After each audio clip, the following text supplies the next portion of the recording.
The air hung heavy and still over the kingdom of Israel. A thick, oppressive heat shimmered above the cracked earth, a sky that had forgotten how to weep. For 3 long years, not a single drop of rain. The once lush fields of the Jezreel Valley, the breadbasket of the nation, now a desolate expanse of brown dust. Rivers that once flowed with life had dwindled to muddy trickles, their banks littered with bleached bones of livestock. The land seemed to be holding its breath, groaning under a curse. People watched with hollow eyes, hope eroding each day. They scanned the horizon for any sign, any wisp of a cloud. But the sky remained stubbornly, cruelly blue. Children cried with a thirst their mothers could not quench. Farmers stood over barren fields, grief almost unbearable, the legacy of their ancestors turning to dust. At the heart of this spiritual decay sat the rulers of Israel, King Ahab and his queen Jezebel. Ahab, a king who had inherited a legacy of faith, had instead chosen a path of compromise and corruption. He was a man swayed by the will of his powerful and manipulative wife, a Sidonian princess who brought her foreign gods with her. Together, they led the nation away from the worship of the one true God and into idolatry. She used her influence over Ahab and the resources of the state to build magnificent temples and altars to Baal throughout the land. She sponsored hundreds of prophets dedicated to these false gods. Their mission was clear: to systematically erase the worship of the God of Israel from the memory of the people. The altars of the Lord were torn down. His prophets were hunted down and mercilessly slaughtered. Out of this spiritual darkness, a figure of rugged and unyielding faith emerged. His name was Elijah. He was a Tishbite from the wild hills of Gilead, a region of fierce, independent people. A man of the wilderness, clothed in animal skin, raw and untamed as the land that shaped him. Elijah was a prophet who spoke for God, his voice a thunderclap that shattered the kingdom's complacency. He appeared from nowhere, striding into King Ahab's throne room. He stood before the monarch, unafraid and unbowed, eyes burning with holy fire. He pronounced the curse gripping the nation. No dew or rain in the land for years except by his word. After 3 long and grueling years, the word of the Lord came to Elijah again. The time for hiding was over. The time for confrontation had arrived. God commanded him to go and present himself once more to King Ahab. The stage was being set for a final, decisive showdown on Mount Carmel. Elijah seized control. He issued a divine challenge. Summon all Israel to Mount Carmel. Bring the 450 prophets of Baal. Bring the 400 prophets of Asherah. A national assembly on a holy mountain, Mount Carmel, the vineyard of God. The call went out across the land and the people began the journey to witness this moment of truth. From every parched village and desperate town, the people began the journey. They came with questions in their hearts and a deep, gnawing hunger for a sign, for any proof that a power existed that could save them. On one side, clustered together in a vibrant, confident group, were the prophets of Baal and Asherah, an impressive and intimidating force. On the other side stood Elijah, utterly alone. How long will you waver between 2 opinions? Elijah asked. If the Lord is God, follow him. But if Baal is God, follow him. And in response, the people said nothing. The Bible records, "But the people answered him not a word." An unnerving silence fell over the great assembly. Elijah laid out the terms. "Get 2 bulls for us. Let Baal's prophets choose one, cut it into pieces, put it on the wood, but do not set fire to it. The God who answers by fire, he is God." Then all the people said, "What you say is good." They agreed to the terms. The contract for the contest was sealed. The fate of a nation now hinged on which God could make it rain fire. The 450 prophets of Baal sprang into action. They began their invocation. "Baal, answer us." Their voices echoed across the mountain, a powerful chorus of supplication. As the morning wore on, the initial burst of energy began to fade into a monotonous drone.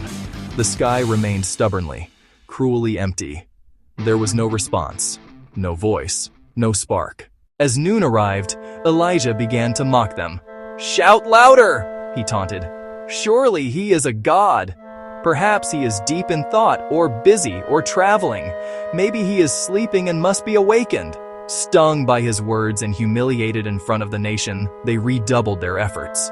They took his sarcastic advice literally, shouting at the top of their lungs, their voices raw with desperation. Driven by their escalating panic, they resorted to a horrifying practice common in their cult. They slashed themselves with swords and spears, as was their custom, until their blood flowed. The prophets of Baal were giving everything they had, their voices, their energy, their very blood, to an empty void. Yet despite the blood, despite the screams, nothing happened. As the exhausted silence of Baal's prophets settled over the mountain, Elijah finally moved. He took 12 stones, one for each of the tribes of Israel, the descendants of the 12 sons of Jacob. He called to the people, "Come here to me." The crowd, drawn by his quiet authority, shuffled closer. They were being invited to participate, to witness this next stage as students of the true God. Then Elijah did something utterly bizarre. He dug a trench around the altar and commanded, "Fill 4 large jars with water, pour it on the offering and on the wood." For a third and final time, they drenched the entire structure. 12 jars of water had been poured out. The sacrifice was floating in water. The wood was thoroughly waterlogged. In the quiet dignity of the fading light, Elijah stepped forward. He did not shout. He did not perform an elaborate ritual. He simply approached the waterlogged altar and prayed. "Lord, the God of Abraham, Isaac, and Israel, let it be known today that you are God in Israel, and that I am your servant. Answer me, Lord, answer me, so these people will know you are turning their hearts back again." The moment Elijah finished his prayer, the answer came. From the clear evening sky, a brilliant column of fire fell from heaven. It was a direct, supernatural response, a torrent of divine energy. The fire burned up the sacrifice, the waterlogged wood, and the 12 stones of the altar itself. It licked up the water in the trench. Everything was utterly and completely consumed. The crowd, standing in hushed silence, gasped as one, eyes wide with terror and awe. Faced with this undeniable power, the people had one response. They fell prostrate, faces in the dust. From the dust, a single voice cried out, then another, until a mighty roar rose from the thousands. "The Lord, He is God! The Lord, He is God!" The trial was over. The verdict was in. With the people's allegiance now firmly declared for the Lord, Elijah seized the moment. "Seize the prophets of Baal. Don't let a single one get away." At the brook, Elijah executed the judgment required by God's law. With this single decisive act, the institutional power of Baal worship in Israel was broken. The spiritual awakening on the mountain was now sealed with cleansing judgment in the valley. Elijah went to King Ahab with a promise. There is the sound of a heavy rain. While Ahab went to eat and drink, Elijah climbed to the top of Mount Carmel and bowed low in prayer. He sent his servant to look toward the sea, not once, but 7 times.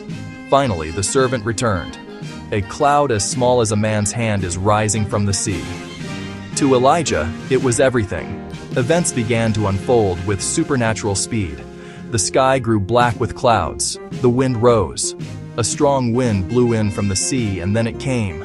A heavy rain began to fall. It was not a gentle shower but a torrential downpour, a deluge from a heaven that had been sealed shut. Great sheets of water hammered the parched, cracked earth. God's mercy poured out on a repentant people. The power of the Lord came on Elijah. He tucked his cloak into his belt and began running ahead of Ahab's chariot, a man on foot outpacing a team of the king's finest horses. For the entire 20-mile journey, Ahab had no choice but to follow in the wake of the running prophet, a constant, humbling reminder of who was truly in control. The prophet arrived not as a fugitive, but as a triumphant conqueror. The story of Mount Carmel does not end with the setting sun or the drenching rain. Its true power lies in the echoes that reverberate through the centuries, reaching us even today in a world of competing voices and alluring idols. The fire that fell from heaven was more than a momentary spectacle. It was a permanent scar on human history, a timeless testament to the living God who is not silent, not powerless, and who will make his presence known. We all stand at various points in our lives on our own version of Mount Carmel. Elijah's piercing question confronts every human heart. How long will you waver between two opinions? The choice requires courage. It often means standing apart from the crowd, just as Elijah did.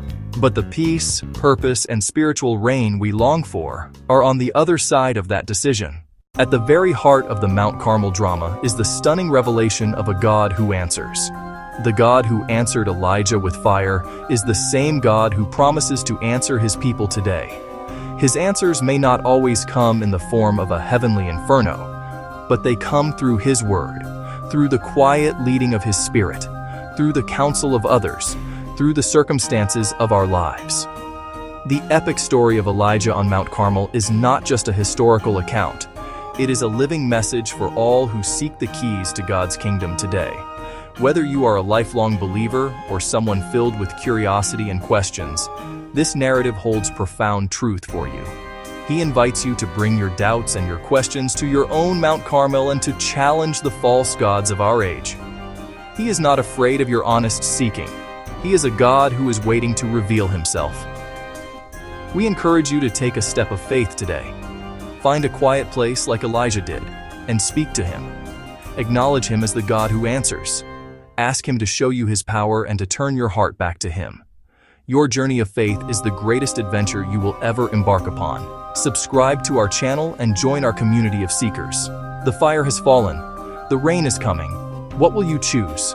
For those who feel lost in a spiritual drought, your land barren, your skies empty, Elijah's story is a roadmap to renewal. The promise of rain, of spiritual refreshment and renewal is real. The God who opened the heavens for Israel desires to pour out his life-giving spirit on you today. Your answer has the power to change everything. The only question left is the one Elijah asked so long ago. What will you choose?